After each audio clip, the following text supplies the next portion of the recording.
Good evening, folks. Welcome in, welcome in. My name is Reno News Now, also known as the ADHD Auditor. Hello to all my neurotypical and neurodivergent followers out there. With me today, again, as always, is Chief England with Sacramento Community Watch, and we are part of the Sacramento Community Watch Network. And everybody, thanks for joining us. Yeah, thank you for joining us. We got a lot of stuff to cover tonight. We got Chief, you want to go ahead and introduce her? Yeah, so I have one of my best friends here with us today who will be reviewing one of the videos that we captured while we were in Sacramento of an arrest that you guys are just not going to believe. Her name is Nay. Welcome to the stage. Thank you. Nice to be here. Nice to have you with us, Nay. Welcome in. Yeah, she was out cop watching with Chief England when he was out in Sacramento doing his thing. And we have, she's usually on TikTok, and we will get her TikTok information into the description so you guys can follow her as well. And then also with us tonight, we have back with us Mr. D. He has his camera off right now, unfortunately. Oh, here he is. We got some updates to what Mr. D has some updates to his case and would like to share them. So let's go ahead. What's up? How's it going? It's good. How y'all doing? So last we heard you were waiting on a court date. Yeah, man, we was waiting on the court date, man, to figure out how they was gonna charge two different people for the same crime about a chain snatching that happened at a corner store because I walked into the store at the same time as the assailant, right? Cool young dude. He was just, you know what I mean, like on his hype, and he got into it with the store clerk. However, when I walked into the store, I told the store clerk to stop sweeping because she was sweeping the floor towards the door. And I'm like, yo, you're sweeping dirt into people's faces when they walk in here. She threw a fake nutty, everything, said that we was causing a disturbance. I went to the store, paid for everything. Just to recap real quick, right? So lo and behold, you know what I'm saying, Boop, they send the dogs on me. They attacked me, trying to find out who I was after they had talked to the store clerks, finding out what happened. And they said that it was a robbery. So what's going on now, right? And this is what I'm telling y'all. I'm going to say this right now. This is how they be profiling cases. They going to profile you even though they know, you know what I'm saying, that it doesn't have nothing to do with you. They like, oh, he's a black guy. This has something to do with him. You know what I'm saying? Mm-hmm. And they don't want to say, they don't want to play that race card and say, oh, no, we're not racist, we're not racist. You say, well, okay, well, why would you think that an altercation with a white boy with a store clerk at a Rocket Market, right, will result in a robbery because a black guy walked in at the same time? This is what happened. I did a whole year on ankle monitor, got out anyway. So fast forward. We go to court on the 17th? We go to court on the 17th. We come back from deliberation. This is TRC. They're supposed to figure out what evidence they have to support, what evidence they have to carry it over into a trial. This is what TRC is, trial readiness court, right? Yeah. The evidence, for one, I never got the discovery. They didn't want to submit it to me. I went down to the public defender's office and said, hey, there was supposed to be a discovery sent to this address and to this email. It was like, oh, it hadn't been, they used some big ass, fancy ass word about the names hadn't been crossed out yet. You know how they black out the names on redacting. Redacted. They said it hadn't been redacted yet. I'm like, what? Well, wait a second. Yeah, for instance, wait a second. Anything that you get, either they have to redact it for the entire court because at that point it's public information, or they have to, but they shouldn't be redacting it for evidence purposes because at that point, you know, that could be exculpatory evidence. So the question that I'm asking them is, why don't I have a copy if what you guys are reading off of, right? and I never had to face the accuser, right? So lo and behold, we go to court, they drop all the charges.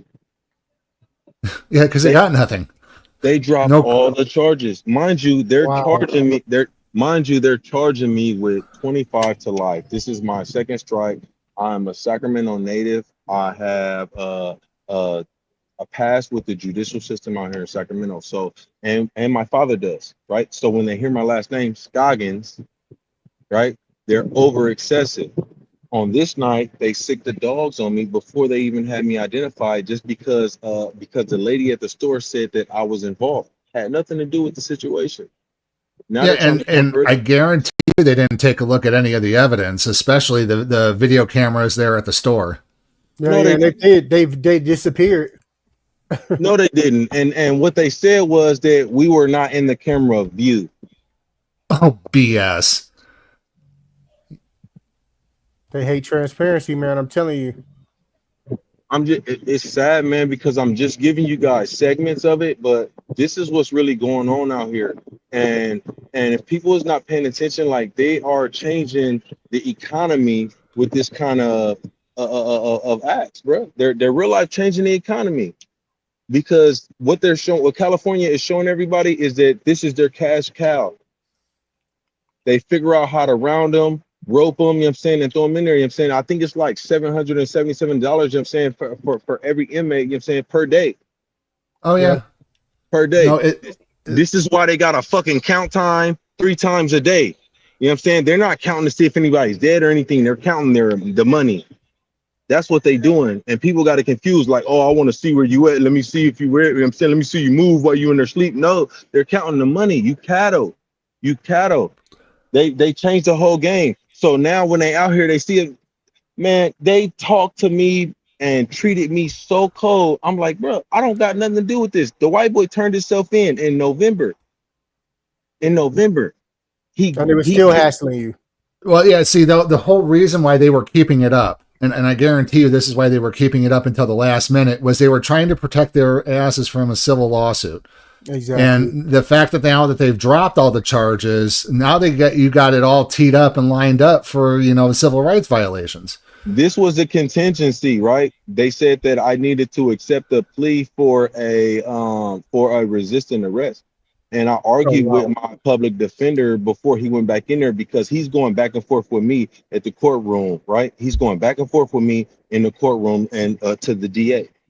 And he's like, okay, well, they're going to drop this and they're going to drop that. You know what I'm saying, if you plead to resisting arrest. I said, well, how can you plead resisting to arrest? He never. Go ahead. I'm sorry. I said I wasn't under arrest. I said, so what you're doing is, you know what I'm saying, you're putting me in a situation where I'm paying for something, you know what I'm saying, that never even happened. He's like, well, what you did? I mean, well, you did run. I'm like, no, I didn't. I wasn't under arrest. I wasn't being detained or anything. You know what I'm saying? So make that make sense. How can you they sicked a dog on you to arrest you? How could you resist arrest whenever you never were arrested? This is the game that they are playing out here, man. And I'm here to let everybody know about my situation. And there's more. Stay tuned. I got more stories.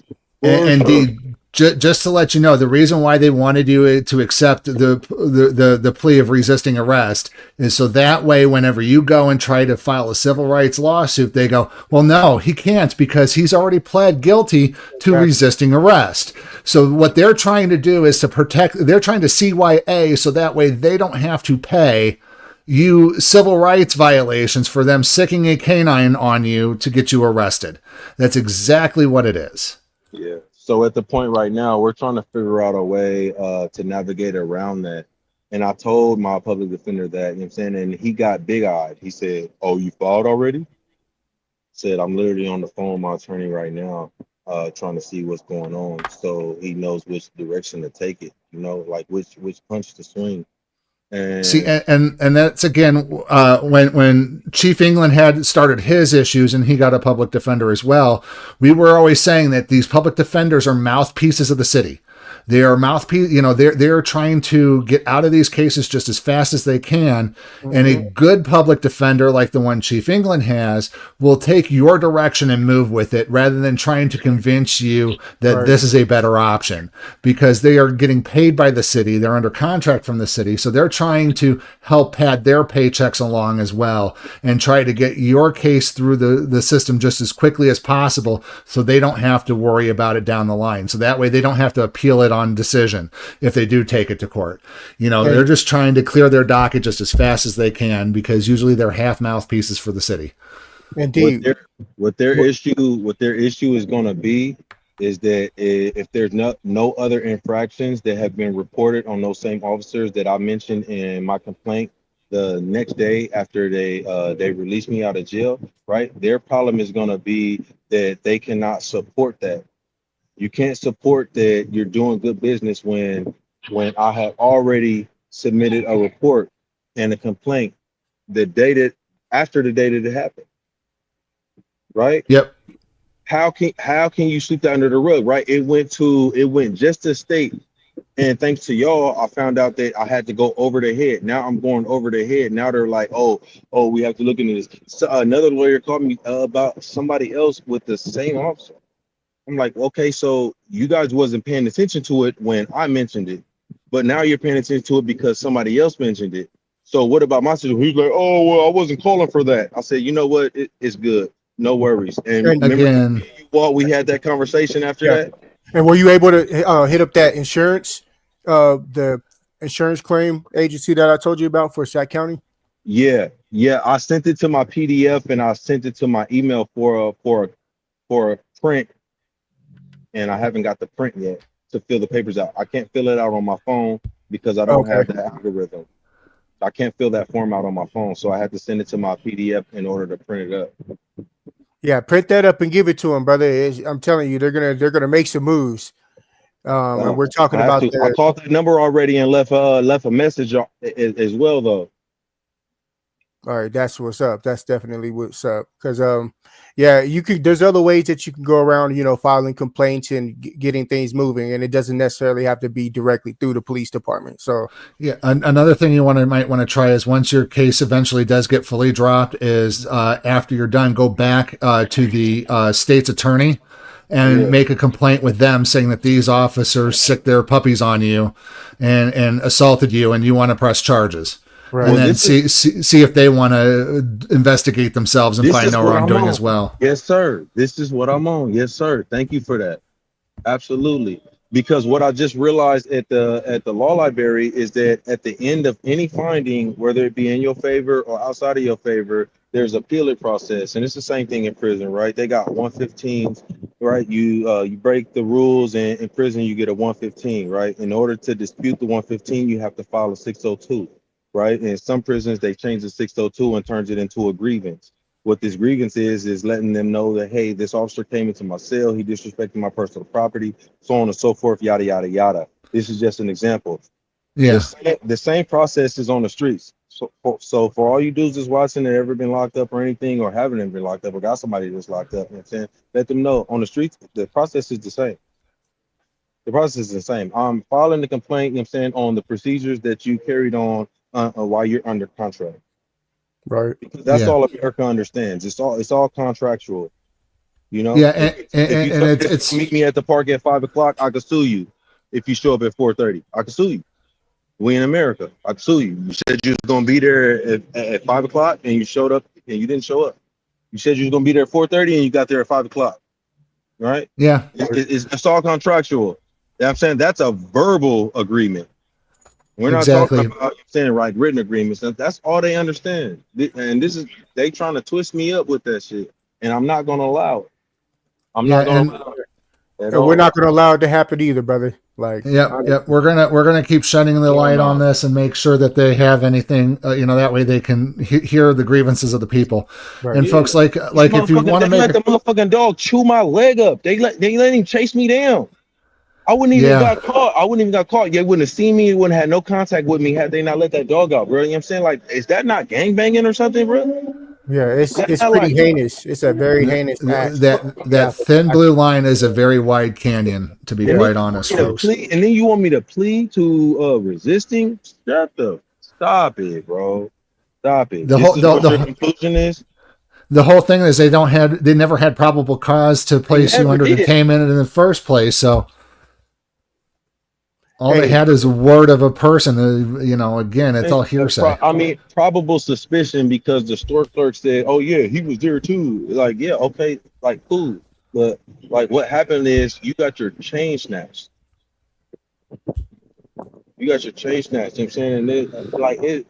Well, Hey, and the fact that the other guy turned himself in and says it was all me, right there's their exculpatory evidence to drop everything against you. And again, the whole reason why they're doing this, the whole reason why they want you to cop the plea is so that way they can avoid the civil rights lawsuits. Hey, brother D. But it was, and here's the thing, right? In the court of law, right? That plea was made under duress because you're also hanging 25 years over my head, you know what I'm saying, and a third strike. So whether you want to admit it or not, that's held under duress, you know what I'm saying, knowing my extent and my knowledge, you know what I'm saying, with the judicial system. You know what I'm saying, y'all, you out here doing people like that, like, hey man, if you take it all the way, you're risking 25 years instead of just taking this 2 years. You've been already in here 8 months, right? You're gonna get time to. This is trying to selling it, bro. Real life selling it. Yeah, Selling it, man. I'm sick of this shit. You know what I'm saying? So- In California, they're trying to squeeze blood out of a turnip. You know what I'm saying, to get everybody that's not in their flavor out of their jurisdiction. You know what I mean? And it's crazy. Gentrification, you know what I'm saying, gotta have a different word to support it. It's a softer word. Exactly. Well, hey, Dee, we do thank you for coming on tonight. We got to keep moving on, but do keep in touch with us and let us know what happens. Let us know, especially if they drop everything and not wanting to cop a plea with For you. sure. Over I'm pressing the envelope. just Pressing the envelope. Yep. Well, just let us know. Well, you have a wonderful night there, Dee. You have a good one. Joining us, bro. Okay, folks. So, speaking of which, about bad police officers, we want to kind of update you on another story here. As you may be well aware, we do have what we call a tyrant wall. And we're going to feature one of our tyrants on this wall, Mr. Tyler Bear. He's, according to here, he's been terminated. And according to an article that we found that was done last time by, what was that? This is Reno. Yeah, he had over 700 explicit images on his cell phone. And he was one of the watchmen, or one of the officers who arrested one of our watchmen, Xander the Educator, thanks to Tyrant, Tony the Tyrant as well. The one standing right behind him, by the way, on the right, yeah, wall. Tyler right, Bear is yes. going to be the officer on the bottom left. That's Tyler Bear, folks. And I don't have my stream deck up so I can play the what color am I? And you're gonna make me YouTube famous. So I'll get that up a little bit later here. But as you well aware, yeah, it was 700 explicit images. He was fired from the Reno PD. Now we do have another piece of information here that we're going to add. I gotta remove this and now add this. Reno. Yeah. So this is with the Reno Gazette Journal. They reached out to Chief England. You want to go ahead and help, let us know what's going on here? Yeah, so they reached out to me and asked if they can use a screenshot right there, as you guys can see. And that's going to be the photo from one of our videos of the day that the officer arrested our watchman for some other stuff. And so, yeah, this is the article here. Yeah, and I'm just going to kind of go over it here. He goes, Tyler Bear resigned from the Reno Police Department in October of 2024 after an internal affairs investigation into allegations that he obtained sexually explicit images from phones of at least 2 women he pulled over. Now 4 related legal actions are making their way through the Washoe County District Court, the Nevada Supreme Court, and the U.S. District Court. The 2 cases in the U.S. District Court are the most consequential. One criminal and One is criminal and accuses Bear of depriving 2 Washoe County residents of their right to be free of unreasonable search and seizure. The second federal case is civil, naming Bear and the city of Reno. In it, the women seeking damages in the amounts to be proven at trial. 2 other cases involve one of the women seeking a police investigation documents in order to find out what exactly happened to her. Do apologize. My scroll mouse is going a little fast here. Hey, Says, yes, sir. we're just going to cover some of it because we're not going to go over the full thing because we're going to actually keep it moving. But if you guys want to check it out, Right. I just want to get through these women's statements and then we're gonna move on. So, what is former Bear Reno police officer Tyler Bear accused of? The women allegations include the following legal filings. The Reno Gazette-Journal has a policy of not naming potential victims of a sexual crime unless they are given permission for the name to be used. The Sacramento Community Watch Network has that same policy, folks. When it comes to any victim, we do not give out their name. We redact it unless we get permission. Here's a summary where they say what happened. Woman number 1 on December 31st of 2023 says she was pulled over by Bear and he took her cell phone to his patrol vehicle for about 10 minutes. After the traffic stop, he asked for her phone number and whether he could call her. How bad is that? Jeez. She felt obligated to engage in the text communication with the officer due to his position of authority and met with him once for coffee around February 10th of 2024. On September 2024, 2 Sparks Police Department detectives visited her and showed her multiple personal and intimate videos and images of her that appeared to have been photographed from another device. They asked about her New Year's Eve traffic stop. She did not send the images and videos to Bear, leading her to believe that the officer may have accessed and copied these images from her phone without her knowledge or consent during the New Year's Eve 2023 traffic stop. So you know what that tells me, folks? Don't ever hand your phone over to the police. Even if it has your insurance information, print out those cards and give them instead. Don't ever hand your phone over to the police officers, folks. yeah, that's silly. You should never do that. Never give your phone to a police officer. I know it's convenient to have that information on there, but it's just not necessary, folks. You hand them a piece of paper. Woman number 2 goes on to say that on August 12th of 2024, she was driving by the Reno police station near 2nd Street when she was pulled over by Bear, who said that she's been stopped for having a temporary registration tag. Bear took her phone back to the police vehicle. You see what's going on here, folks? Saying that he needed to obtain her car insurance. He accessed and viewed personal information, including sexually explicit videos and photos. He let her go without issuing a citation, deceptively justifying the duration of the seizure by claiming difficulties looking up her information. The next month, a Sparks police officer told Bear that he viewed her personal information and images. Now, I want to point out, folks, that Reno PD sent this because of criminal charges, sent this over to Sparks PD.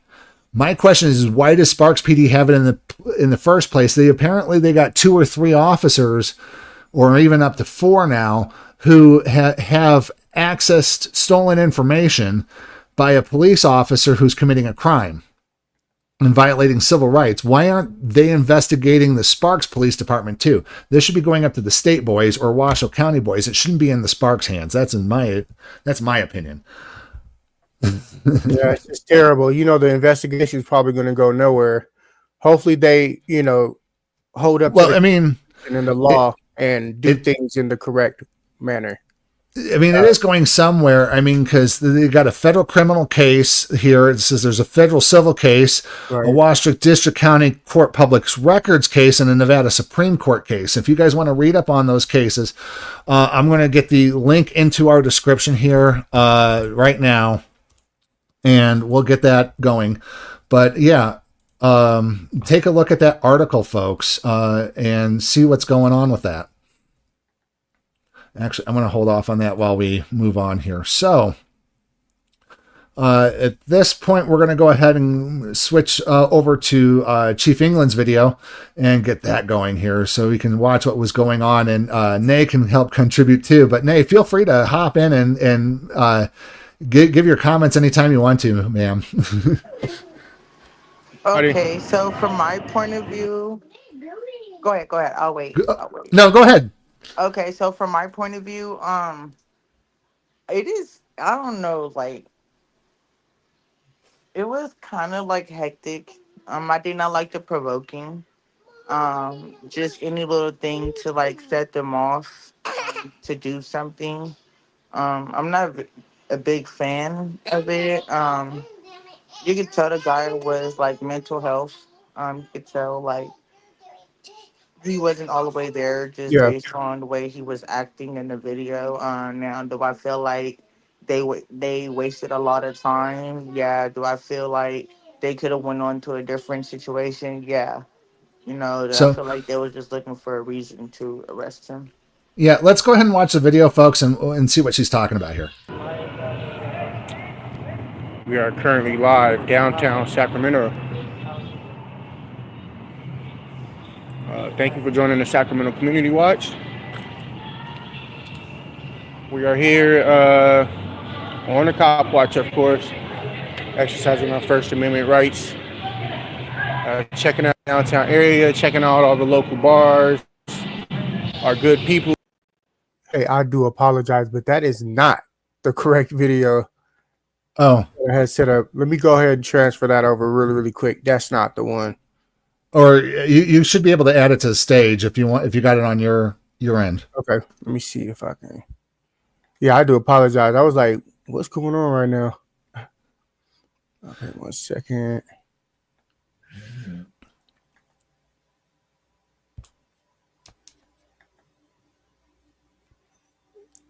Yep, a few more moments here.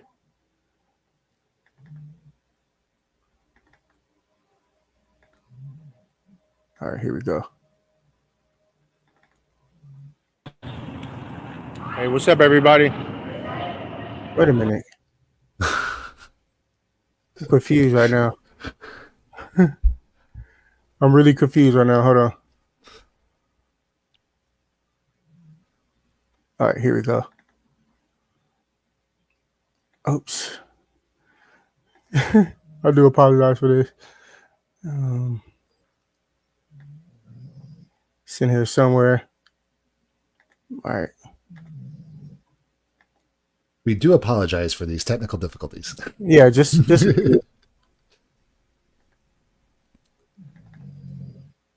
okay, for some reason I'm not able to see it. There we go. Whew, okay.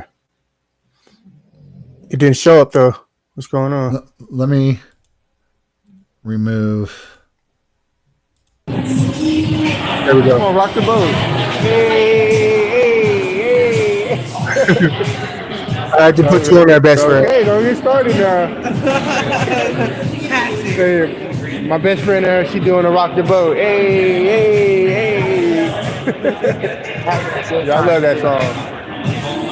Yeah, we love Aaliyah. I want you to rock the boat. Yeah, it is nice down here. Uh-oh, we got somebody over here ready to fight. What we got going on over here?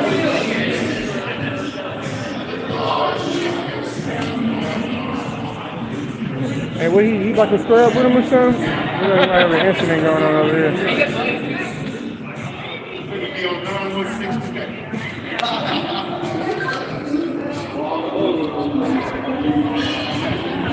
All right, you guys, look like we might have some sort of situation here. Oh, we got the bike patrol unit swinging in here. So, what's up, man? How you doing? Pretty good, bro. All right, so we got some situation. We got here just in time, bro. All right, you guys, we're live on scene with the Sacramento Police Department out here dealing with one. And folks, pay attention to this short officer right here, his stance that he takes when he shows up. Instead of paying attention to the guy in the orange pants, he's staring at me. Gentleman here.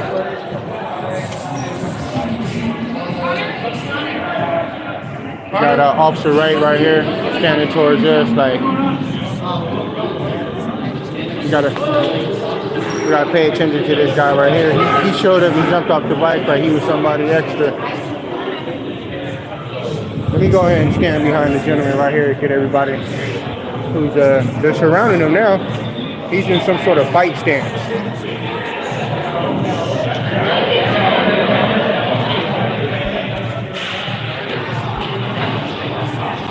he's in some sort of fight stance, it looks like. Yes, he might be a little. Hey, boss, I'll be right back. I gotta take care of something.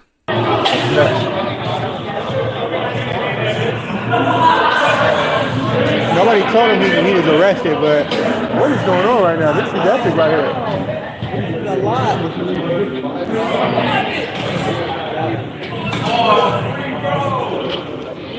Let me go back over here. Here. I'm coming on this side real quick.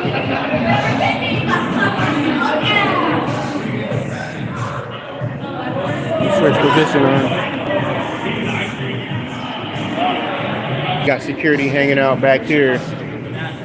These guys were surrounded. The gentleman when we first showed up here on the scene. And then the officers came riding down the stairs over here with their bicycles.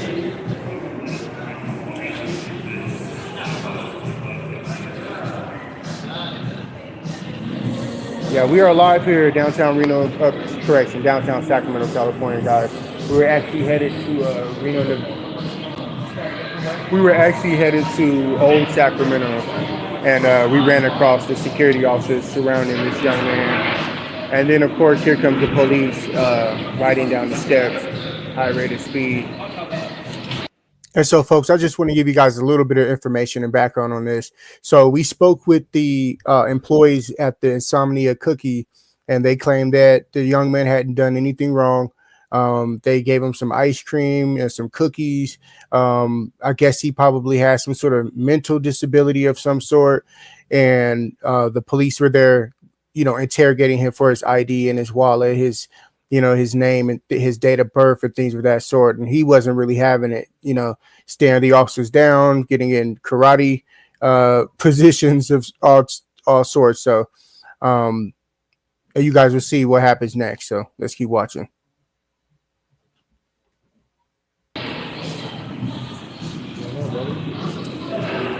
Dude, I guess he was in there. They didn't want him in there, and they wanted him trespass. Security was surrounding him, and then here comes this police riding down the stairs right there, and they surrounded him as well, trying to get his ID and shit.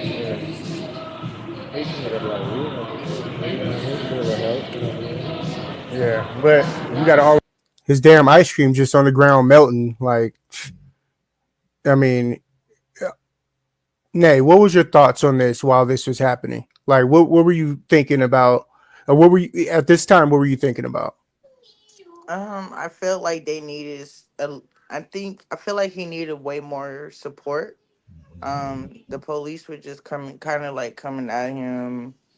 Like, I don't know, they wasn't doing anything to help the situation. Yeah, they were a little aggressive. Yeah, coming from where him being mental health, I feel like they should have took a more of a different approach to get him to say his name and stuff like that. And again, where's the crime that they can articulate? Other than him being in a semi-public space. Again, folks, this is in a mall, so it's actually private property, but it's open to the public. And he's not, from what Chief has been saying, he hasn't been harassing anybody. He hasn't been causing a disturbance or anything like that. It just seems like the security guard had an issue with him. So next thing you know, here's the police. Yep. So, again, absent a crime, that they can articulate, there's no way that they can get, there's no reason for them to identify them. But because the police think that, because we made contact with you, I'm here for a lawful reason, you have to give me your ID. Again, the fallacy that they don't train them properly on ID is just stupid. So, again, I'd like to know what crime that they're trying to detain him for. Yeah, absolutely. They're just going to sit there and harass him until he gives in, I guess. Until he does something that they consider a crime, I guess. Always record them though, you know what I mean? Just in case, yeah, absolutely. Yeah, I'm on a live stream right now, bro. Yeah, it's live, YouTube. Yeah. Yes, we are live, folks. Sacramento Community Watch. Yep. We record law enforcement. Make sure they're not out violating anybody's rights, because that's what happens a lot of the time. Like what happens on this video. May he rest in peace, Trayvon Martin. Yes, sir. Yep. It was these guys, Sacramento Police Department. There's never a time you shouldn't record them because we can't trust just because they have body cameras. Them things disappear and no accountability. Hey, Kathy Wigley, I know that you suggest holding the camera sideways to get a broader view. I know it's a great suggestion. Chief and I have had this debate off and on, especially when we do lives. Yeah, let me explain. Go ahead and explain, Chief. So when you have it in horizontal mode, it allows more people to join the live stream a lot quicker. So you can have thousands of views as opposed to when it's sideways, landscape mode, you'll get maybe 20 or 30 views. And we want as many people in the public to see what's going on at the time that we go live. That's what our main focus is. Like any auditor or any journalist, we're right there in the streets, right there on the scene. We want as many people to see, as many eyes from the community watching as possible. So yeah, YouTube has prioritized the mobile phone being in portrait mode in their algorithms. So me and Chief have gone back and forth on this for quite a while, and he was absolutely right. You do get more people into your stream, especially as your channel is starting to grow. Now, as if you all like, share, and subscribe, it's totally free, folks. If you hit that like button, help our channel grow. Maybe we could turn it back into horizontal, so that way, but you need quite a following in order to get as many people as you do in vertical mode as you do in horizontal mode. So yeah, because we could be out dealing with one of your guys' family members, and the more people that can see the live stream, the better. We want to be able to get it out to millions if we can, So I'm just saying we have to keep eyes on our public servants, and it takes us as a community to come together to view these live streams and, for everybody. Now, just to let you know, when Chief goes out there and does his thing hard and heavy, now he does have a static camera as well that gets the horizontal picture that we try to use. So this is just one of his. This is one of your spontaneous outings, wasn't it? Yeah, definitely. No, actually, me and my best friend right here on the bottom, Nay, we decided to go out and live stream and get some footage, and yeah, we had a good time. We definitely got what we were looking for. Definitely. Really no transparency within our government. And they carry guns and stuff. A lot of them shouldn't carry guns. They should have water guns. You know what I mean? A lot of these cops have psychiatric problems. Yeah, a lot of psychiatric problems with the police department. So, yep. But they don't want to hire like ex-felons that's doing better. Yeah, exactly. A lot of these guys commit felonies all the time. They commit crimes all the time. They don't use their seatbelts. They don't use their blinkers. Hey, they're on that little computer ones, right? Yeah, exactly. They text and drive. Text and drive, absolutely. With police officers, they have that mentality: "Laws for thee, not for me." Mm-hmm. So they can break crime, they can break laws all the time, and just want everybody else to follow it, not them. Mm-hmm. That's tyrannical. Is you on YouTube? I'm on YouTube Live. Sacramento Community Watch. Yep, I'm live right now. You been on with FaceTime people? No, Sacramento Community Watch. Mm-hmm. Well, hey, subscribe. You got 100 viewers? Right now it's 90. Right now it's 91 people. It was up to like 173 a couple minutes ago. Yeah. Let's see. All right, you guys pay attention. Walk past him, bro. He just walked through him. Like, what you gonna do when? This is the moment that he barely touches the bike with the tip of his finger, and then they arrest him.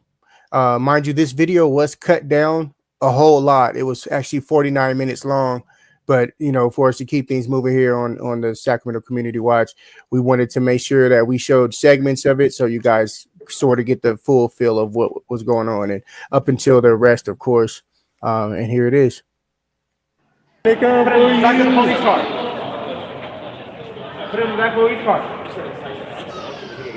Oh, my God. Come on, bro. He didn't even do that. Look, they're arresting him. Again, what's the crime? Because he I touched. just feel like they couldn't wait to do that, y'all. Yeah. You see how they crowded around him? Like 3 wolves on a hamster? Yeah. They got right up. They got right up on there and just waited for him to. Again, what's the crime? Touching public property? Yeah, exactly. That's what I said. That's exactly what was said. That's exactly what was said. Just a damn shame. I would love these officers to go up in front of that Judge Fletcher that I've been seeing on YouTube, where he just rips the prosecuting attorneys a new one. He rips and there's no probable cause here. Everybody a new one. He's really that is a fair judge. I was just about to say he's straightforward and he's fair. Absolutely, 100%. Yeah, maybe next live stream we'll check out one of his videos if we can find a good Judge Fletcher video. I mean, I like covering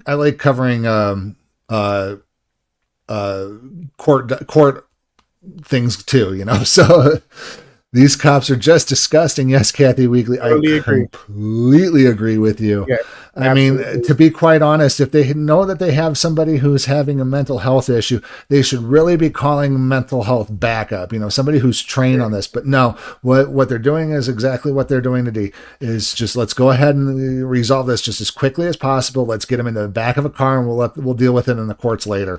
Yep. And try to get him to cop a resisting arrest charge whenever he was never arrested in the first place. It's terrible. And from the looks of it, he hasn't been resisting at this point either. Nope. The bag. He touched public property. Look, they just wanted to take him in, guys. They wanted to take him to jail real bad. They finna walk him. Yeah, they finna walk him. They're finna walk him. Yeah, and we're gonna walk with him. They just wanted to take him. He touched his zipper, bro. He touched his bike. Look, they wanted to search him too. Let me go ahead and get this search too. They wanted to search him really bad. They wanted his ID really. You see that young man reach over and touch the tire of the bike? I was about to say something. We did not condone that. No, we didn't. We definitely don't condone that. Him to do that. But he's well within his rights. He's well within his rights to touch the bag, though. There's no law. Yeah, look at this, though. After they got him cuffed, they're rifling through his pockets and then taking things out and throwing it on the ground. Yep. Absolutely. Total disrespect for a member of the public. Absolutely. You know, they have this term that goes in custody and our care. How are you being careful with his stuff? It's just absolutely disgusting.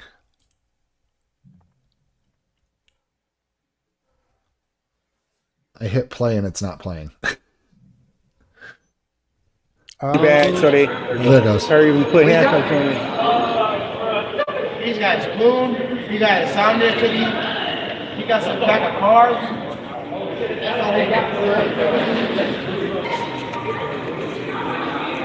Yeah, this officer right here, he was the one who slapped the handcuffs on him really, really hard.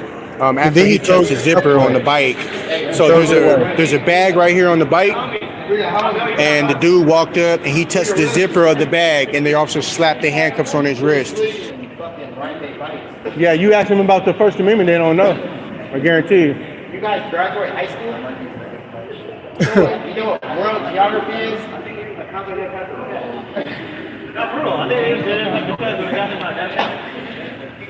Downtown, they just arrest anybody, bro. You know, you guys graduate run, and then I got out the same day. Go Power Rangers! The guy, people in Insomnia took the number, didn't want him in there. So they ended up calling the security guards at first. They got Hey, you got touch your body. Brother, I touched your body from the restroom. Brother! Hey, we're gonna walk with him out. Hold on, let me catch up real quick. Look at the security trying to be assistants. Walking the other police bike out. This guy shouldn't not have even been arrested in the first place. He should have 10-8 out of there once the cops were there. That guy has better stuff to do. I just feel like they needed to have like a mental health provider. I feel like from this point on, like they need to start having, mental health provider that comes with them on the scene, because it be things like this, times like this, where they need to be hospitalized. Like a social worker. Yeah, some mental health social worker. It has to be in the mental health department, because that was just ridiculous. And I feel like if there was a mental health worker present, then this would have went a whole different route. Yeah, absolutely. in some communities, the police officers do work really well and really close with mental health professionals. Again, it's all up to the city and their resources and how they organize these things and how the people demand that they get organized. People can demand their local government, better organize their police department and put them under civilian accountability rather than being underneath an internal affairs. There is some community or some communities have a civilian review board. Some communities have a social worker that rides along with the police officer just in case there is, like what happened with this fellow, or like when there's a home where there's an issue with home domestic violence is what I was trying to get out. But yeah, that needs to be standardized more across the board. And I keep saying that there needs to be a federal minimum standard of policing. And in my opinion, that is a great idea that they need to add, making sure that mental health professionals are on call. So that way they can come over and assist, or at least they can do is call 811 folks. I don't know if many people know this, but if you're having a mental health crisis, you can dial 811 and contact, somebody, and a mental health professional will be there to assist you. Again, that's another way for assistance, folks.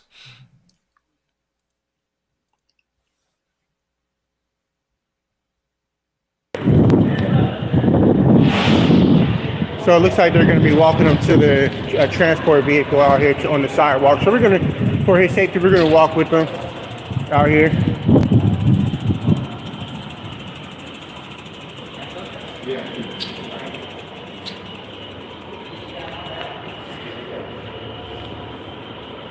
We got security following as well. Security's attempting to provide some sort of escort. Excuse me, brother. Coming up on your right hand side.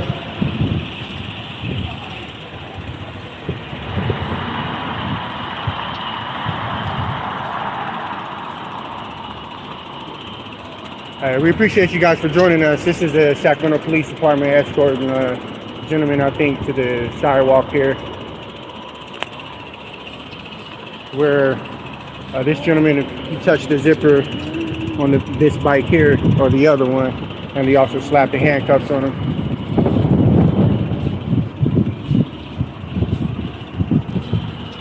So they're walking him to the sidewalk. This is the officer that placed the handcuffs on his wrist quite hard. He slapped him on like, all right, that's it. Cuffed him. I appreciate my moderators for being in here as well. He touched the bag on the bike, so they're taking him to jail, folks. And a gentleman back here, he asked what would happen if he touched the bag, and this officer here said he's taking him to jail. Mind you, we pay for those bags right there. Everything right here. We pay for it, so. Again, I would love to know what the reasonable articulable suspicion of a crime was. Right. What crime exactly is he being arrested for? And I bet you when it all comes down, it's interfering with a police officer. And all the charges are dropped. And all the charges will eventually be dropped, and it's just absolutely nuts. Disgusting. And none of these officers will ever get anything, will ever see any discipline, maybe other than, don't do that. Of course not. A light slap on the wrist. Oh, we found no wrongdoing, but don't do that again, guys. That looks really bad, especially when we're being live streamed. Right. Terrible.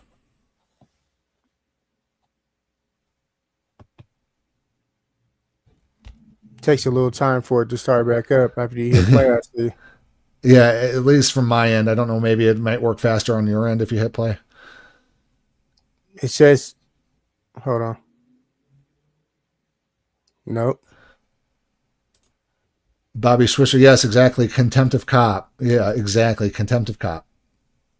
That's exactly what it is. It's quite odd that he would even say that. So they're placing him inside the vehicle now.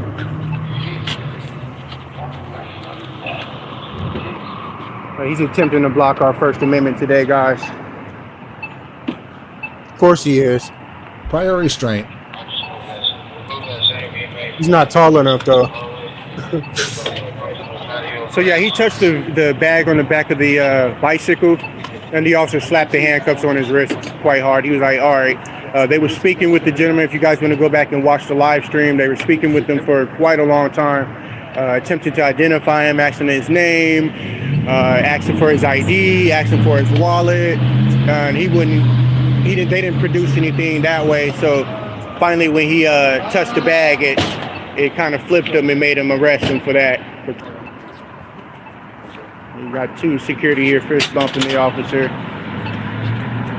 All part of that Don't government violate club, nobody's folks. rights like you guys just did, man. That's the officer right there. He's cussing him out. He's actually talking in the back of the police car now. He actually He wasn't started saying to nothing. go crazy when the realization He hit said, him. "Oh yeah."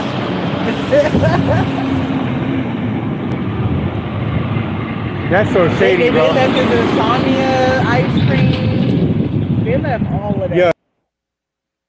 So that was that video, folks. And don't forget to check out our guest host TikTok channel at mommy of 2_972 and show her some love, like, share, and subscribe to her as well. Definitely. You're muted there, Nay. Oh, thank you. Thank you. So, hey, Nay, so that was your first First Amendment audit. How did you enjoy that? What did you dislike about it? Well, I didn't really dislike anything. I think it was more like I'm not used to being that close. So like I did start like getting comfortable like towards the end when I went Oh live yeah, on TikTok. I that felt that more comfortable doing it with Chief England, you know. yeah. He's the pit bull at it. Yeah, that first time is always a bundle of nerves. I remember my first time doing it. I mean, I Yeah. even stood across the street because I didn't want to get very close, and I was doing it alone. And that was my whole thing. I know you don't know me too well, but I have my viewers know that I have a background in the casino industry, so I have to apply to get gaming licenses.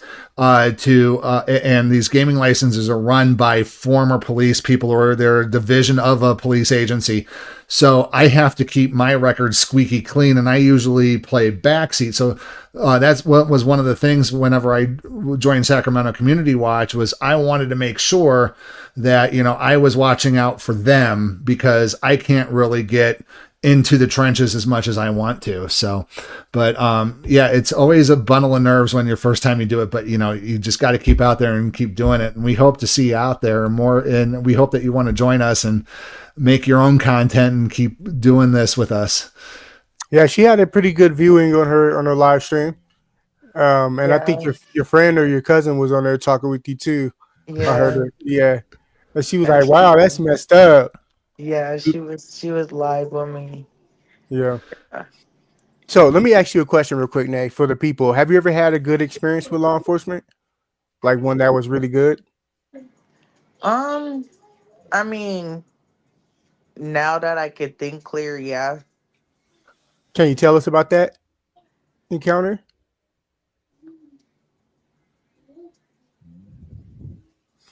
Okay, so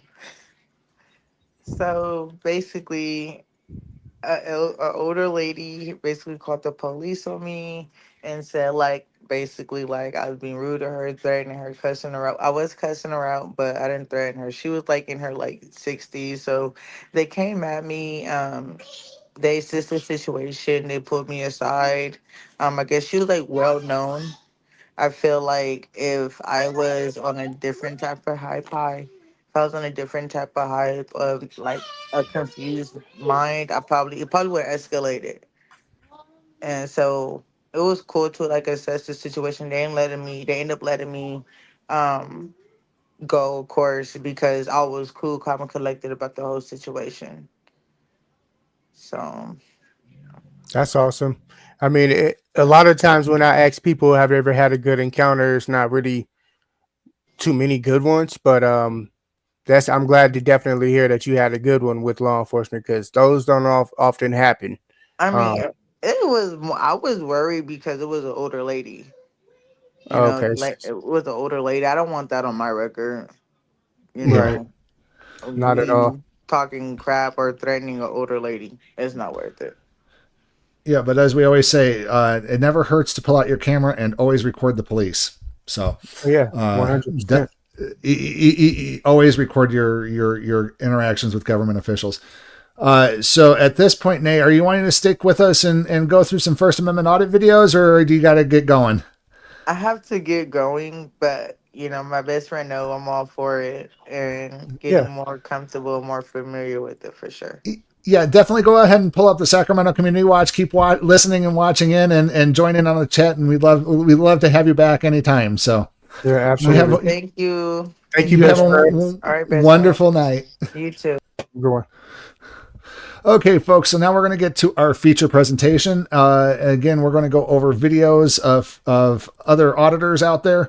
We're going to start with, I don't have it up yet. Hold on 2 seconds here. We're going to start off with, share the screen. Come on. Share screen. A follow-up for...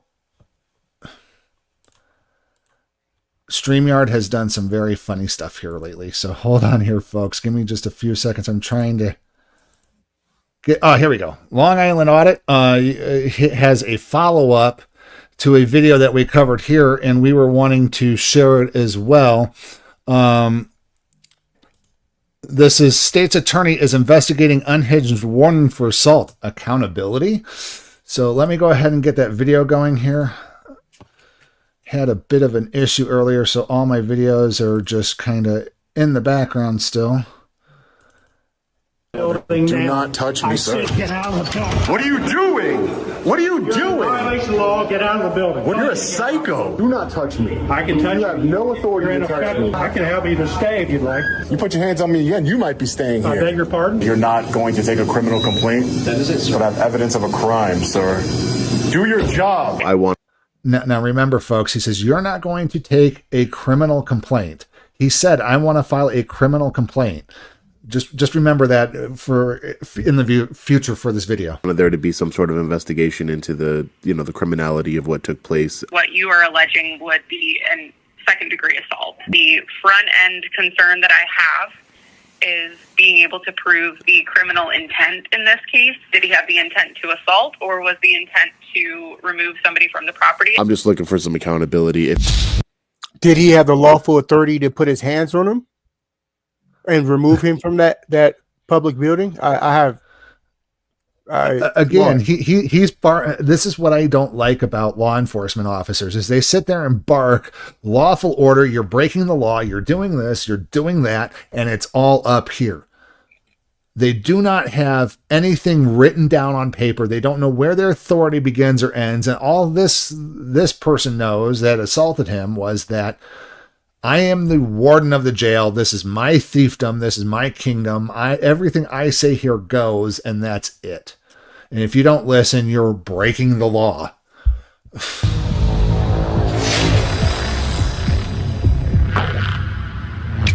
Hey, what's up, guys? Long Island Audit here, back again with another video. I had the opportunity to speak with the elected state's attorney for Dorchester County in Maryland regarding the incident where the unhinged warden assaulted me several times. If you'd like to watch the full video for context, I'll leave a link in the description right below the like button. Now let's hear what the state's attorney has to say.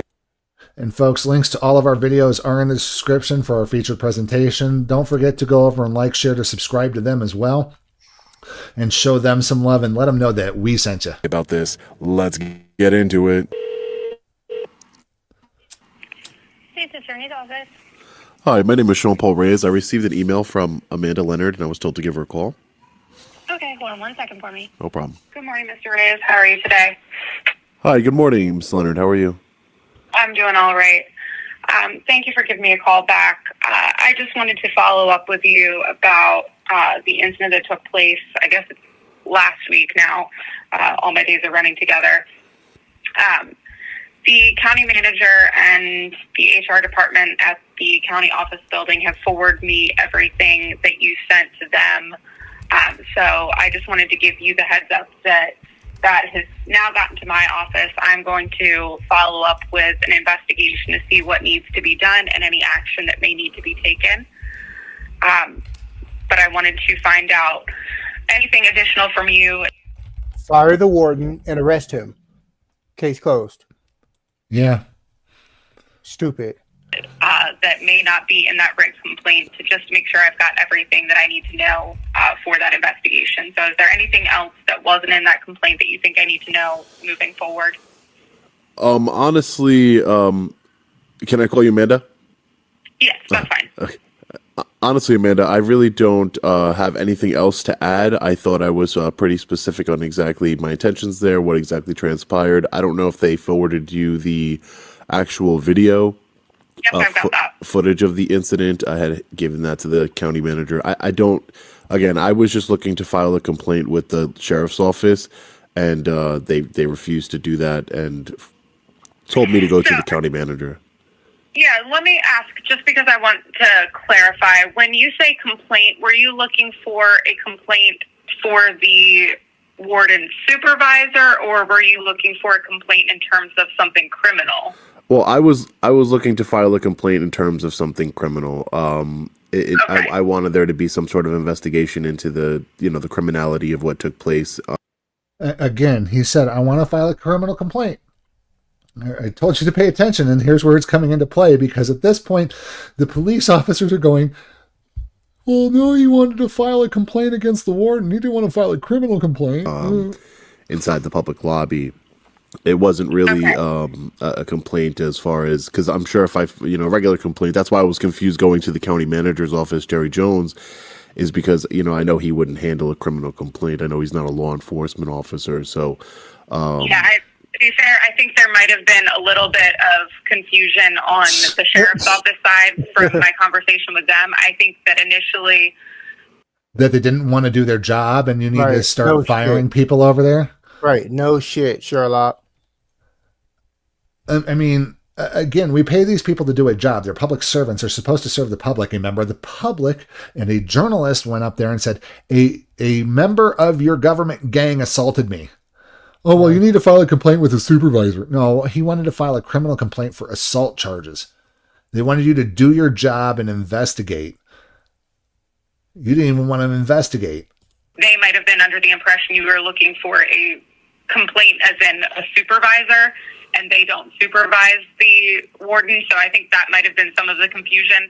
But either way, so the warden doesn't have a supervisor? The warden does have a supervisor. That's the reason why they were saying that he needed to go to the county manager's office, because the manager kind of oversees the whole entire county and all the employees underneath them. Again, the warden's getting cut a check from the government club. It has to come from somewhere. He has to have a supervisor. Damn shame. So it's usually the county manager, and the county manager reports to the board of county commissioners that are elected. So, and then, they all sit behind their daises and do absolutely nothing but talk about what they want to talk about. Unless they have to talk about it whenever they got a lawsuit on their hands.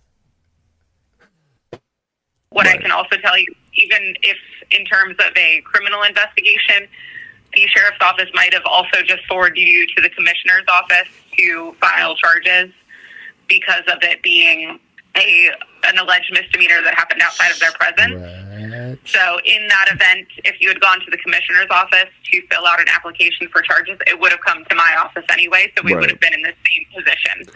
Right, so, I understand, Amanda. And the only other thing that I would just add to that is that there was a corporal there during the incident. I don't recall his name at this moment, but there was a deputy sheriff there, a corporal that was there, witnessed the incident, and that's the same exact sheriff that I spoke to regarding, and I was very specific regarding a criminal complaint. I handed over my identification. I thought we were going to begin the process, and he comes back after speaking to a supervisor, and he says that he was told to go to the county manager. So, I understand that's what you're getting, that there was some sort of confusion, but I just want to make it very clear on my end, and the video will show. I'm going to send you over the full unedited video with the with my interaction with the sheriff's department after regarding filing the complaint, just so you have the whole picture. Okay. And just so you guys are aware, I just had a thought and I lost it. Darn. I forgot where I was going. But yeah, no, it's this whole government club. Rules for thee and not for me. Yes, I would appreciate that. Can I give you my email address? Sure, please. Or you have my email address. I do have your email address. Yes, I do have your email address. So what are the next steps moving forward? I know you had mentioned that in your email that you were just gonna, I just wanted to know exactly what are the next steps moving forward. I'm gonna send you the unedited video. I have no problem doing that. I'm just looking for some accountability. If I were to grab anybody for any reason, without being defending myself, I would be arrested. So I would assume, the same standard applies throughout law enforcement or even higher standards. So what I will tell you in terms of the process is I'm going to review everything, your video, any surveillance video that may exist from the detention center, any reports that might exist, obviously your complaint. Same thing that I would do in any criminal case. Well, and I'd like to point out, and she's going to bring up criminality like we heard at the beginning of the video. Mm-hmm. The fact that the other officers that you've seen at the beginning of the video had to restrain this guy should be proof enough that it doesn't matter whether or not he was trying to evict somebody, for trespassing. The fact that the just the look on his face and, the fact that other officers were holding him back from physically assaulting him further should be proof enough. And then go through what amounts to the criminal elements of, in this case, obviously, what you are alleging would be a second-degree assault. Right. I'm not sure. Are you from Maryland? Do you have connections to Maryland?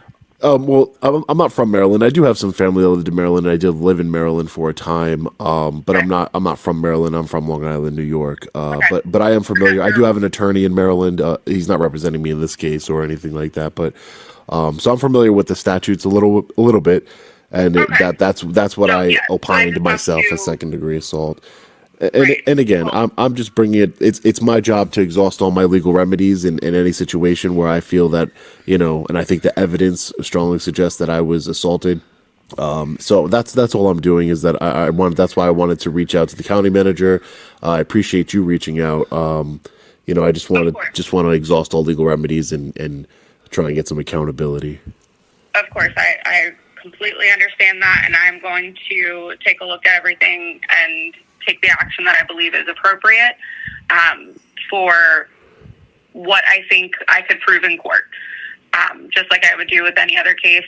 And if I believe that it meets the legal elements, and if I believe that I can prove it beyond a reasonable doubt, because that's what my ethical obligation is, to only charge cases that I believe not only meet the elements, but that I have the ability to withstand my burden. What I will tell you from this case and any other assault case of this nature, the difficulty that I see just from the front end, and I'm not saying this has made my decision one way or the other because I haven't looked at this from all sides. I've only seen a very little bit of this. But I will give you the front end concern that I have is being able to prove the criminal intent in this case. Is criminal intent. Whether or not I can prove, did he have the intent to assault or was the intent to remove somebody from the property? And again, and then resisting an officer, where you willfully, delay or obstruct an officer. How can you prove that? But any person out there that, is against the government club or on the other side of the government club, which is, we the people, right. They're quick to put cuffs on you for videotaping the police officer and getting what they feel is too close for comfort. But yet at the same time, because this tyrannical person is in the government club, put hands and assaulted him. As you can see here, they're physically having to hold him back in this picture. Because again, they're going to have to meet the burden of whether or not, he was trying to eject somebody out for trespass, what he felt was trespassing when he had no legal authority to do so in the first place. Not even a little bit, but yet you're going to let him go scot-free because of that. And he's not going to learn a lesson at all. Does Long Island Audit have to teach him the lesson by, getting him deposed in court and going through this whole, rigmarole to remove his qualified immunity, just to put a financial penalty on we the people who to get money out of the government, to exact a punishment that he's never going to feel. It's just absolutely insane. I've not made a decision one way or the other because I have a lot more to look at. So that's where. Well, at least she's keeping an open mind, right? I need to take my analysis. Right. It's probably going to be something that I review with multiple attorneys in the office to make sure that It's going to take probably 2 years. Oh for yeah, this definitely. investigation. that we are making the best decision of what goes forward. Are you really? Yeah, then she's probably going to get together with the Warden, the warden and the county manager. They're going to basically sit down and have a talk and go, look, you need to retire. You mean sit down and have dinner or breakfast? Yeah, they'll probably sit down and have lunch and basically go, look, you basically assaulted somebody. We're not going to press charges if you retire. Yeah, That's probably what's going to wind up happening. He's go going to ahead and retire, and they're resign. not. Yeah, go ahead and resign. You don't need to be, otherwise we're going to have to press charges on you. And that's probably how he's going to lose his job. If he's lucky, that'll happen. But I will, before any final decision is made, we will get back in touch with you, okay? I appreciate that, Amanda. And again, I know, prosecutor's best friend is video evidence, so you do have that on your side. But I think it's pretty clear. I understand that you have your way of thinking, and that you're going to make your decision. I just appreciate a lot of times when I deal with officer misconduct. Things aren't even looked into. So I appreciate. I appreciate I can promise you that's not the case, and I can also tell you that at the very least, even if this is something that I can tell, and this is what I do in any case where there is an allegation that comes to me from a commissioner's office or a complaint where there is anything related to an officer, even if it is something where I have to make the decision where I say, look, I'm not sure if this is going to withstand my burden in the criminal avenue, the conversations that I've already had with the county manager, who is the person that is going to supervise and ultimately be the one over top of the warden, we've already started to have conversations of any potential administrative action that might need to be taken. So Understood. that is not disclosed regardless of where we are in a criminal avenue. So Understood. I want you to be aware of that as well. I definitely appreciate that. Again, I understand your line of thinking. I just hope you understand mine, that no one is above the law. You are correct on that. So I just wanted to end with I appreciate it. Thank you for looking into it. Like I said, there's a lot of state's attorneys out there that don't even attempt to do their job. Again, no hard feelings either way. I think that, or they've investigated themselves and found no wrongdoing. That's one of the mating calls of a tyrant, folks. Yep. That if I were to do something of this nature, that I would be charged. But again, I understand what you're saying regarding your burden of proof and everything else. And just the last question for you is, the warden, is he an elected official? Is he appointed? And do you know how that works? He is not an elected official at this point. That is actually a great question. He's not an elected official, no. Is he a law enforcement officer? By statute? Not in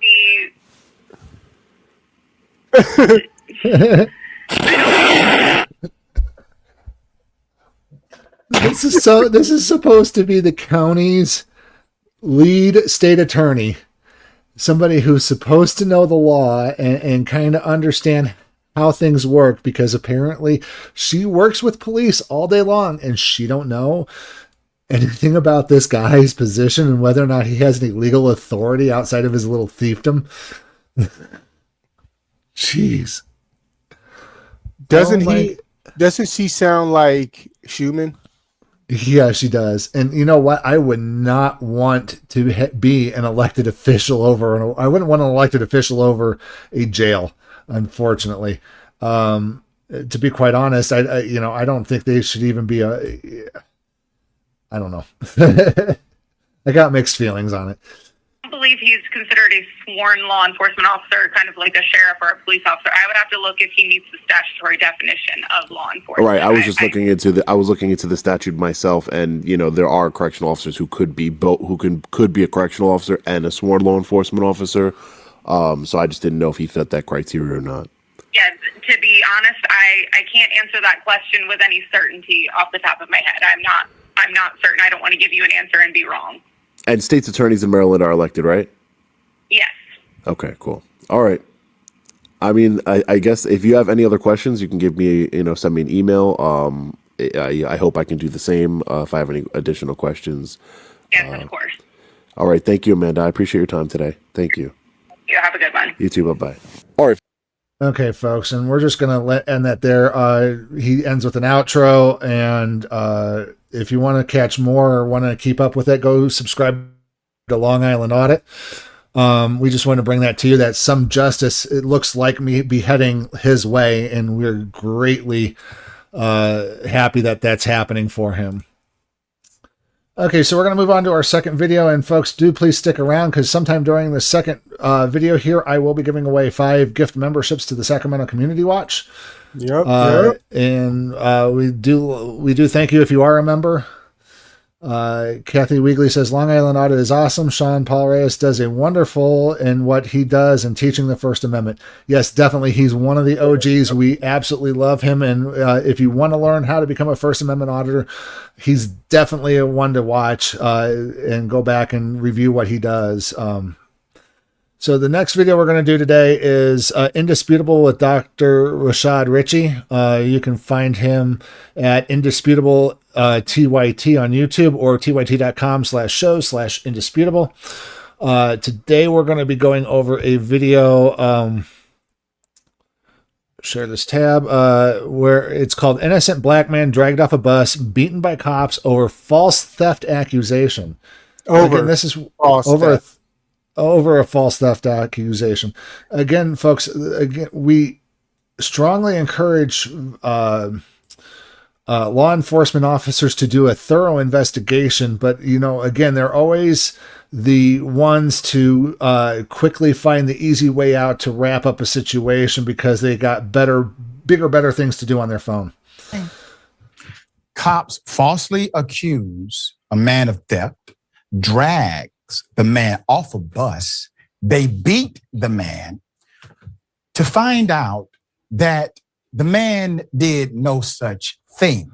Put it up full mass. Here we go.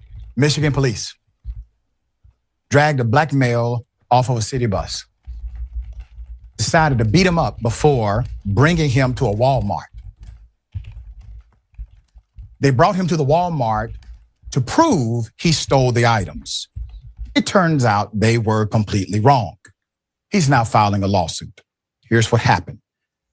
John Fleming had committed no crime, nothing, when he was accosted on a city bus 3 years ago by Michigan cops. Wow, 3 who years. accused him of shoplifting from a local Walmart. Kneeing. And folks, local Walmarts have tons of cameras. Again, in proper investigation, going through and looking at those videos does wonders. And punching the then 30-year-old black male before dragging him off the bus, despite him repeatedly telling them he had receipts for his purchases. Again, he's claiming he has exculpatory evidence. Where's the justice, folks? Once he was off the bus, Flint Township police officers forced him to lie down face first on the sidewalk while they continued to strike him, according to a lawsuit filed by Mr. Fleming last month. But once they saw he actually had a receipt, the cops decided to take him to the Walmart, where employees who had initially called police accusing him of shoplifting matched his receipt to the items in his possession, which proved he had stolen nothing. That's according to Michigan Live. Now, let's state the obvious. You mean to tell me that police officers are so concerned about the property of Walmart that they engage in a takedown on a city damn bus, beat a man, find the receipts on the man? That's not good enough. Obviously, Walmart is right.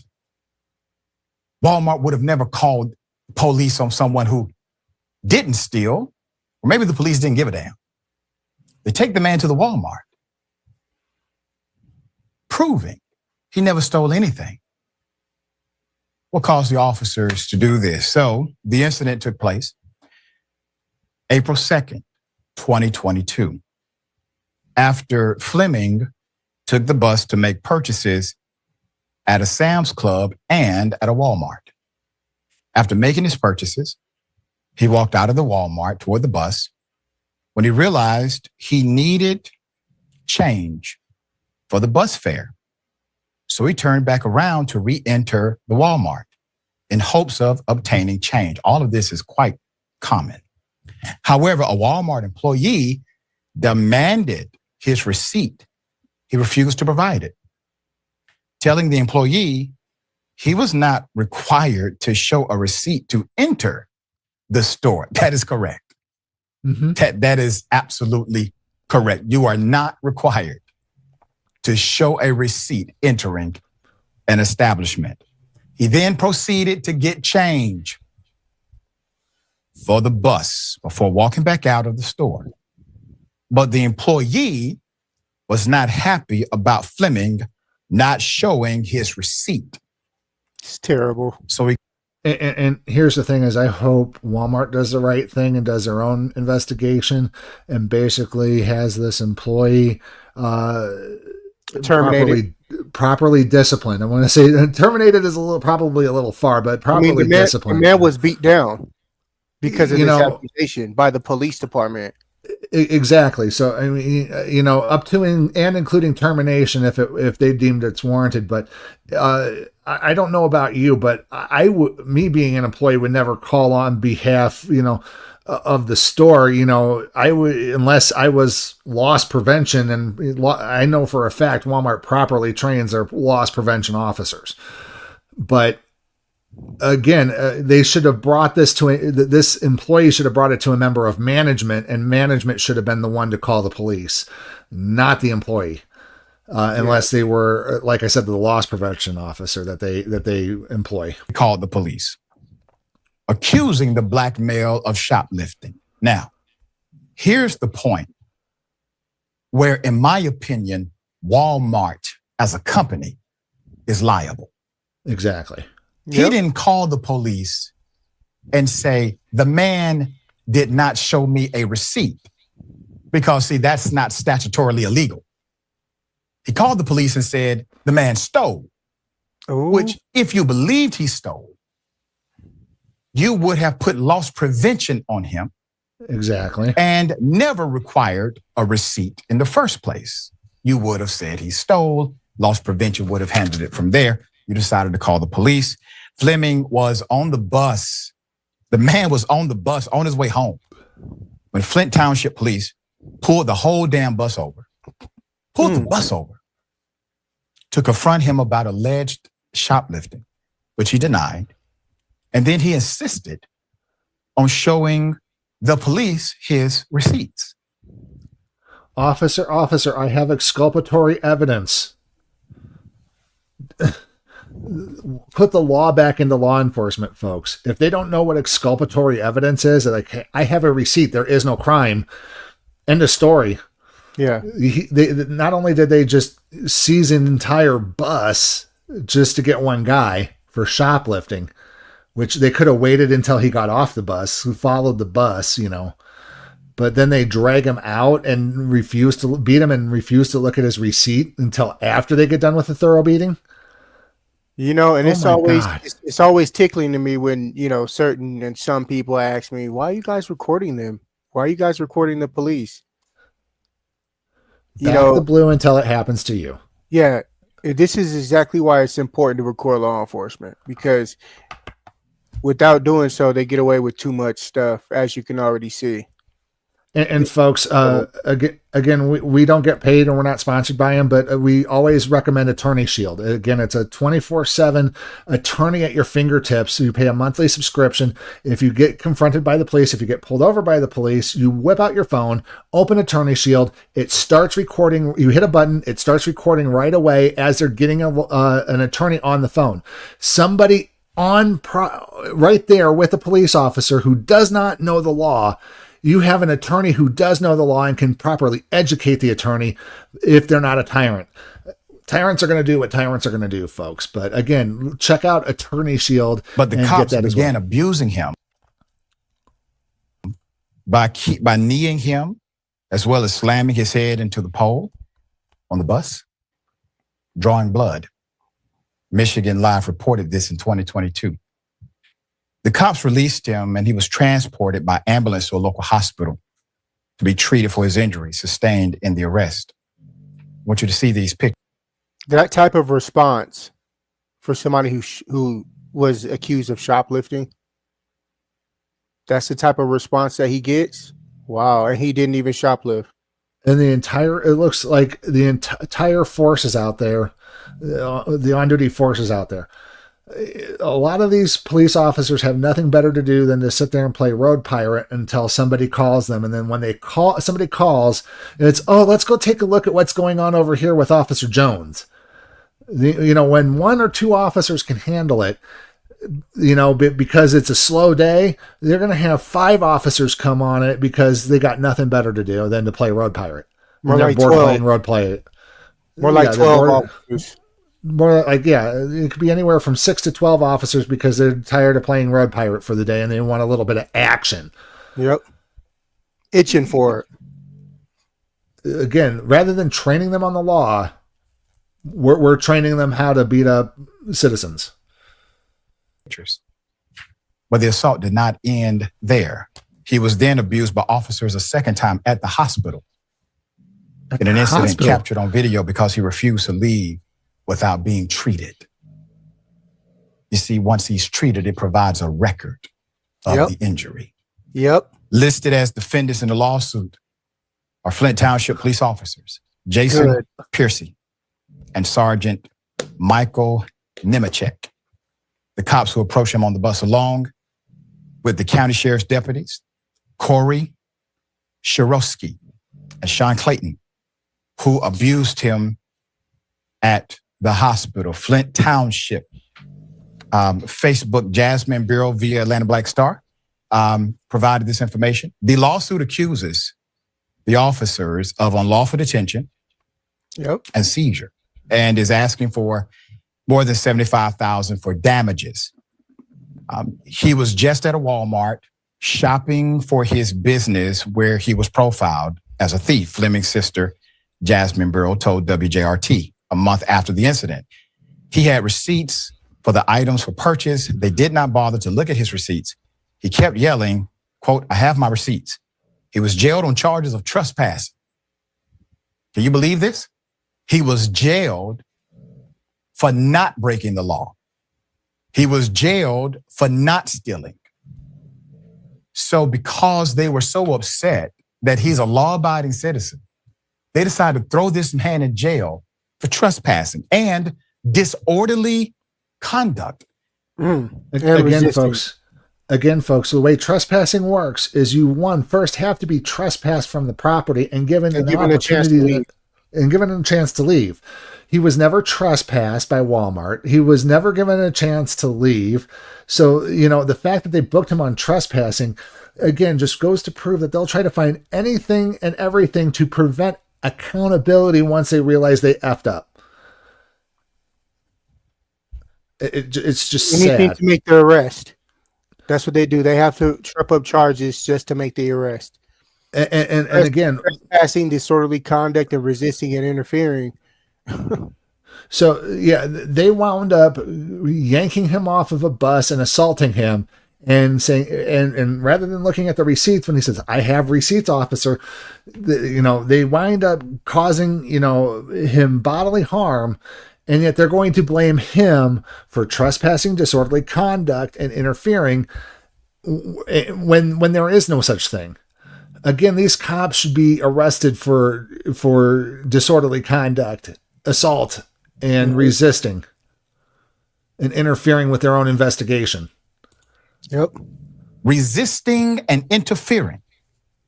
This man spent 3 days behind bars before he was released. When we talk about cop and community a day and why there's such a separation, this is case in point. Thank you. Instead of receiving actual charges, he should have received an apology. Right. The only aggression should have been toward the employee or employees who decided to make a matter of a receipt walking into a store an actual criminal case. That's what the aggression should have been. Yeah, that employee who called the police saying that he was a thief should be arrested for filing a false police report. 100%. I mean, this is exactly the reason why they have criminal complaints for filing a false police report. Because if anybody can go on the phone and call 911 and go, he's a thief, or he's causing a disturbance when he's actually not, those people should be arrested for playing with 911 instead of calling 911 for an actual emergency. And again, folks, we constantly make reference to that here. There's a difference between 911 and non-emergency. Know the difference and use it. That's where your focus should have been. Nowhere in hell this makes sense. Now, they're seeking more than $75,000. I don't see Walmart listed currently. I hope they are part of the litigation. I think it's an easy case to make. I believe the reason they are seeking $75,000 or more is because that gets them out of the local jurisdiction and gets them into federal court. All right, Waz, thoughts here? Man, it's one of those things where you could tell the cops sort of went out about doing their business and set out to create an outcome no matter what. Yeah. If they were conducting some form of investigation, which is what the job of the police is, we just never get here. Like, they talk to the guy, they realize they got the wrong person.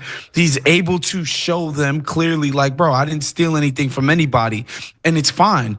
But these cops set out to achieve a result no matter what, and they didn't care who was going to get in the way. Civil rights, personal rights, personal respect and dignity, be damned. And this was the result, man. And it's ugly and it's horrible. And I really do hope this brother's family and him are able to be remunerated for this. But this is just obvious what happens here. You're not conducting any level of like, all right, let me find out what happened and make sure I get this right. They just wanted a result. Right. They should have conducted a proper investigation and found out that he was telling the truth and he had committed a crime, and there wouldn't even be an issue. No lawsuit, no litigation, nothing. Again, folks, there's the police always try to tell you that there's two sides to every story. You got to get both sides of the investigation. They went to Walmart, which is basically the biggest taxpayer, of the government club, who helped pay the majority of these police officer salary. A Walmart employee who was probably not authorized to call police in the first place called and said somebody was stealing from them. And then next thing you know, they got everybody bum rushing the guy and not even getting the other side of the story. Where's the investigation? Did they go back and look at the loss prevention tapes? Did they talk to the loss prevention officer who is authorized to be doing that stuff? None of that happened. And to be quite honest, they didn't even talk to management's sometimes useless too. They go, well, if he thinks that they stole. Again, management can help them get into the loss prevention office so they can review the tapes. But again, it's just downright stupid that these police officers don't do a proper investigation. It's guilty until proven innocent at this point. And this was the outcome of that. Yeah. And the fact that the man had a receipt, he already shopped at the Walmart. They could have easily gone back through the cameras if they really wanted to know if he stole anything or not. Of course. Jerks. I remember my law school days. My contracts professor would say a receipt is evidence of contracting. But Exactly. it is a not contract. required for you to produce evidence of contracting, because evidence of contracting can be there or not. Contracting could have still taken place. They did no investigation. All right, we'll bring you updates as it comes. And yes, we'll try to as well. Hey, shout out to Rashad Ritchie, man. He brings awesome content. And if you guys want to go over to his channel, like, share, and subscribe, let him know we sent you. Like I said, he posts awesome content all the time, and you guys want to stay updated with him. Yeah, and he's really big on police accountability too, it seems like. Absolutely. As promised, I did give away 5 gift memberships over at Sacramento Community Watch. Thank you, and welcome in Clash with Bao, Major 2, Dan the Breaking News Man, Hong Kong, Huey, and AJ. You are all gifted memberships. Please take a minute after the live stream and take a look at the membership content that is under Sacramento Community Watch with those gift memberships, and we hope you enjoy getting those memberships. Yeah, shout out to you guys. Thank you for joining us. Shout out to you guys. So the next video we're going to do is one of our favorites here. It is Tyrant Terminator Audits. We love TTA. We believe we are part of the TTA fam as well, man. It's just, he has awesome content. This one is, they're extremely nervous when it comes to cameras. First Amendment. Let me go ahead and get that queued up, and oops, not image file. Helps if I hit the right button, folks. Here we go. Come with me if you want to live. It's okay, Mom. He's here to help. It's okay. It's TTA. The Tyrant Terminator. Yo, what's good, TTA family? Hey, before we get into this audit, man, I got a huge update, man, for you guys real quick. I just wanted to tell y'all about this update, man. I just found out some incredible news. So I wanted to give y'all this news real quick. Matter of fact, I want y'all to check this clip out, because this is what the update is about. See if y'all remember this person right here. Check this out. She's steady yelling and screaming at the top of her lungs. And excuse me. You see this video you mean? You see what see this? And the police has already educated everyone. Look at this. I'm going to call immigration right now. She says she's going to call immigration. On me or yourself? Hey, you should pause it and then play the stinger. Okay, yeah. Play it again. We need to take a chill pill. See what I'm saying? Minding my own business, filing my FOIA, and this lady's still screaming and yelling at the top of her lungs, man. Crazy. She said I was sent. I was sent by God. He told me to do this. Then step off behind me. Get off right. Well, stop engaging me. Every time you say something to me, you're going to go back on camera, period. Then I heard this lady. If you don't want to become the story, stay as quiet as possible. Just do not engage. Don't get the cameraman's attention. Come on. Most of the time, people walk up to the camera and then expect not to be on it at the same time. It's like, what are you doing? Yeah, when cameras came out in the 70s and 80s, everybody was like, hey, Mom, I'm on TV. Now it's, hey, Mom, we're on the internet. Nowadays, it just, I don't want to be recorded, because of the way that these police dramas make them out to be. It's just police watch way too many police dramas. Lady back here calling my name, so somebody must have told her who I was. Want my autograph? Hey, TTA, I want your autograph. me and Chief want your autograph. So the security lady, the one that's been hiding her face all day, the one that's scared to death. And I am gonna have my face. Don't nobody want to be on your damn YouTube. I don't care what you say. Keep it moving. Then keep it moving. Keep it moving then. Keep it moving, Goofy. Gosh. I'm a bum, but you dress like that. Yeah, so y'all remember her, man, how we got into it, man. She got me totally out my element, man. We were back and forth. That was in Skokie. As a matter of fact, what I'll do, for everybody that don't remember or recollect, or if you're new here, I'll link that video in this description to this audit right here, so y'all can go watch it in its entirety. But yeah, they say she was suspended for 90 days. Oh. Without pay. And they should do the same for a lot of police officers who violate the rights. Why is it only police officers who get suspended? They go on suspension with pay. Police unions. Yeah, terrible.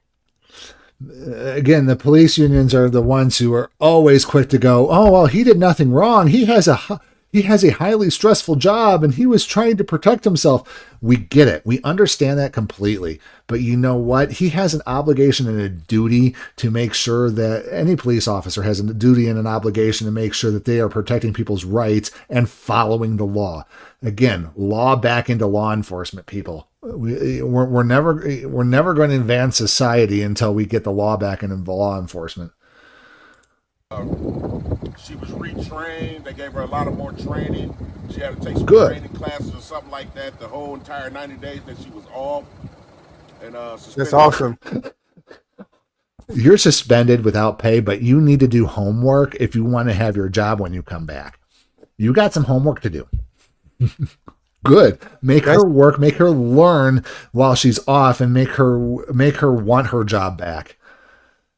That's make her true understand accountability. why she deserves. Yeah, that's true accountability. Make her deserve and make her want her job back and learn her place in her job and how she should interact with the community and remind her she's a public servant. And these other government agencies can learn from this one right here.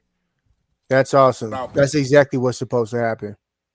And I don't really want to put out the source, but to be perfectly honest with you, the person that told me this is actually close to her, like in proximity. They're very close, so I'm not going to expose that. Obviously, those two people would probably get into it or whatever like that, but it was beautiful news that's just been conveyed to me. I just wanted to update you guys real quick on it. Beautiful news, so y'all already know what's coming after that. We definitely got to do a follow-up. I think she's still there, but hopefully her mannerisms have changed. From the training and her being laid off or suspended for 90 days without pay. I know that would change anybody's. But we'll see, though. Y'all check this audit out real quick, man. Like I say, man, appreciate everybody been rocking with us, man. Y'all stay locked in. Go. What's good, TTA family? Back at y'all with another one. And today we are at Eureka Savings and Loans out in LaSalle, Illinois. We're just getting ready to see they respect our rights to record in public, to make sure our rights are not infringed on by anyone at any time. Let's go see.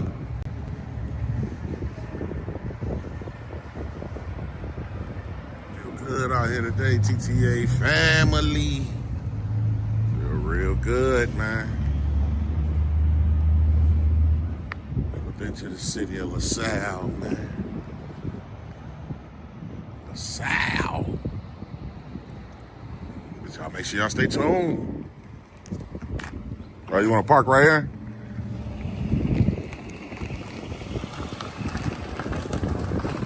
Oh, okay. Some type of little, says drop payment.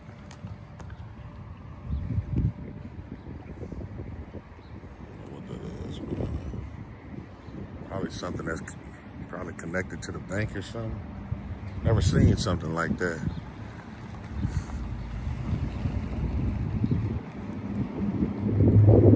Make sure y'all stay tuned, TTA fam. The lady in this truck, the lady in this SUV right here just hit this corner so fast, she almost ran up on the curb. That's probably like a late payment withdrawal. Like her rent must be due, so she's trying to hurry up and run in here and get the withdrawal so she can hurry go pay her. The way she hit that curb, man, it's urgent. I need my money. Yeah, it's probably urgent. How you doing? I was just curious why you're taking pictures of the bank. I'm sorry? Here we go. I was just curious why you're taking pictures of the bank. Oh, okay. Well, you like a manager at a bank or something like that? Yeah. Oh, okay. Yeah. Y'all don't really permit something like that, huh? Well, we're just curious. I mean, it seemed to be taking pictures of the bank and ATM machines. stuff like that. Oh, okay. Yeah, just, walking around, surveilling everything. Surveilling the bank, Yeah. Definitely. So, I mean, I didn't really want to get into a huge questionnaire what I was doing it for, just basically doing it, Yeah, it just seemed to be odd. At least he's being curious about it. I mean, he's being very polite. Yeah, his approach was kind of professional, relaxed, not standoffish or aggressive. Not accusatory, yeah. So, Yeah. I mean, this bank manager is doing a pretty good job. So hopefully he won't turn into a Ken and go try to call the popo. But you know how these things turn out. All the time. Yeah. Okay. A lot of things is odd behavior, but it doesn't make it illegal, though, right? No, it's not illegal. I was just curious. I didn't know if you were a vendor out here to do some work for us or something. Like work, like maintenance work or something like that? Oh, okay. Well, you guys got some things in there that need some repairs? Yeah. Really? Is the vault one of them? No. Oh, okay. Okay. Well, yeah, like I say, man, I'll be out here surveilling for quite some time. I'll be out here quite some time getting everything, shots of the whole structure and things like that. So. Interesting. It's interesting, huh? Well, we're surveying you too then. Oh, man, you got to do it. Hey, look at all the cameras you got. Of course you're surveilling. You got to do that. Yeah, of course. We're surveilling you as well. Or we're surveilling you then. Says interesting, odd behavior.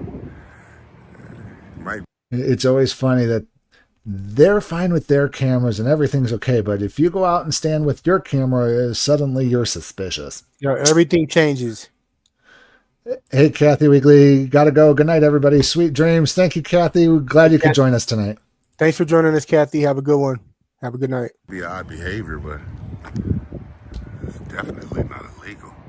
I can see all those young ladies in the window right there. There's a couple of There's a guy out there with a camera. Yeah. Like I say, there's nothing illegal about it, He wasn't too nasty about it, though. Y'all let me know how y'all feel, GTA family, in the comments, man. Y'all let me know how y'all feel, man. He wasn't nasty about it, so we'll get a couple more shots, man, and then we'll book on up out of here, man. Y'all stay tuned. Sorry? Bank called, just said they were concerned about you filming. Oh. Yeah, Oh, that's man. what they said, what they actually say. Oh, they said there was a fellow walking around filming the bank, and they were just concerned about it. Is that Really? okay? Yeah. Yeah, I mean, I'm just sitting out here. I just spoke to a manager guy about a few moments ago about what I was doing.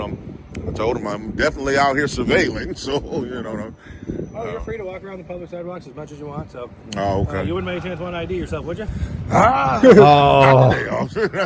What is it, Officer Blair? Oh, I was going to say, he was doing such a good job until he had to get his ID fix. I mean, geez.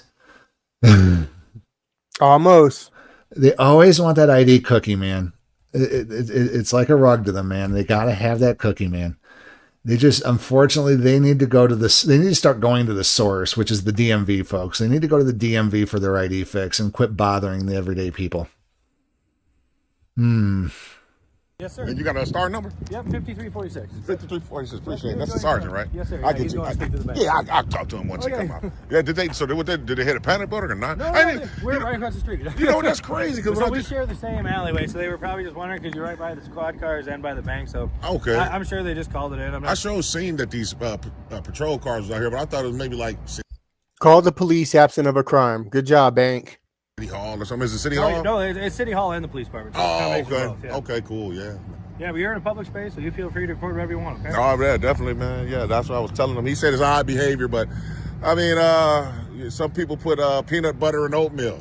It's odd behavior, but it's not illegal, right? All right, you enjoy your recording. All right, thanks, officer. Yeah. Speaking peanut butter and oatmeal, have you ever heard of peanut butter and pizza? I knew a kid back in high school who put peanut butter on cold pizza. Yeah, I've never done that one before. It was interesting. He had me try it. It was pretty interesting, but yeah, it's not something that I would actively go out and do anymore. For sure. So yeah, they called on this GTA. Hey, kudos to that officer there. At least he didn't try to violate his rights. Right, and he kind of gave up the ID cookie once he realized that the guy knew he was not going to give it up. So right. So yeah, he 9.5 out of 10. Yeah. You'll get a pass. It's a pass. They probably thought, I can see those young ladies right in the window right now, too. They seeing if, probably thought I was going to get booted up out of here or something. So we're going to wait for the sergeant to come out. Wait for the sergeant to come back out, get his name and badge number. We'll be able to go from there. And see the officers just like, hey, well, man, anybody chance have an ID? No, officer, we ain't gonna do that, man. We know that's y'all addiction, though, man. We know y'all addicted to ID. We're gonna go through withdrawals when you ask me for one, though. So, yeah, y'all stay tuned, GTA family. Did you let them know, Sarge? I'm good to go, man. I say, did you let them know? Well, when I went in there, they said they didn't call. I assumed somebody in there did. So, oh, you're in public, you can do whatever you want. I appreciate it. Your name and badge number, Sergeant? Sergeant Benicki, 5211. Appreciate it. Then, is it a CAT number, though, for this call at least? Like a call for service number? You'd have to go in there to get it. I don't have it on me. Oh, okay. 25- whatever it is. Something, okay. If you look at the front window, I can get it. Can't call okay, dispatch? Appreciate it. Yep. So, yeah, man. I guess they said, the sergeant said he went in there and tried to talk to him or whatever. Bank manager, I don't know who he spoke to, but they said no one called from here. So. But the first officer obviously came out, and Officer Blair, he already came out and admitted that the bank called. So more of the same, GTA family. More of the same. But we definitely a hike on over and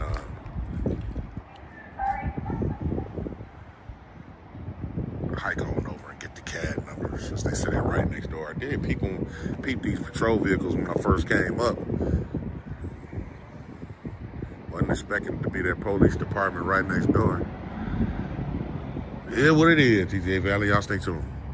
Okay, appreciate it, Sarge. Our show was just finna get ready to step on in and get it, man. Well, I figured why make you have to walk all the way around the building? Man, appreciate it. Customer service. All right, you too. Awesome. A true public servant. Thank you, officer. Should be good to go. So from the top, TTA family, from the top, came out here to LaSalle, Illinois, Eureka Savings and Loans. It's a twofer. Not only is it a police audit, it's also a bank audit. Absolutely. Oh, it's just a great location, man. Jeez. Do what we always do. And that's to stand on public property, exercise our rights, and don't allow them to be infringed upon. Stepping up. Well, nothing was really too bad. Nothing was really too bad, I can say, with this one. Even the manager guy from the bank that came out and spoke to us, he wasn't really nasty about it. Said it was odd behavior. He did say it was odd behavior, even though he did agree that it's not illegal. So been standing around just recording in public like we know that we can. After he went in, I say probably about a couple of minutes later, I didn't even notice. Well, I did notice these patrol vehicles here. I mean, you know what I mean? I did see that. And this is the police department right here to our left. Why they got all these bikes in front of there? The sergeant came out right here. Officer Blair said that someone from the bank called and said that we were out here recording and stuff. And they totally honored, respected it. Respected our rights that we're in the public space. He heard it he said it right out of his own mouth. You're in the public space, so you're good to go. So we already knew that, but it's always great when, regular citizens or other public servants don't know, and then they receive the education from the cops. But the sergeant did go in and say that, the sergeant did go in and say that he spoke to someone, and no one in there said that they called. But like I say, Officer Blair had already came out and said the bank called. So. But I mean, in our reality, I think we still should be good to go, man. It is what it is. I appreciate everybody's been rocking with TTA from the beginning, man. If you're new here, make sure you hit that subscription button. Like I say, it's the month of April. We're rocking and rolling. Rocking and rolling. We'll be back live.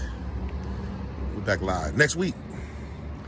We'll be back live next Sunday, 2 p.m. Central. Okay, folks, and that's pretty much the end of that one there.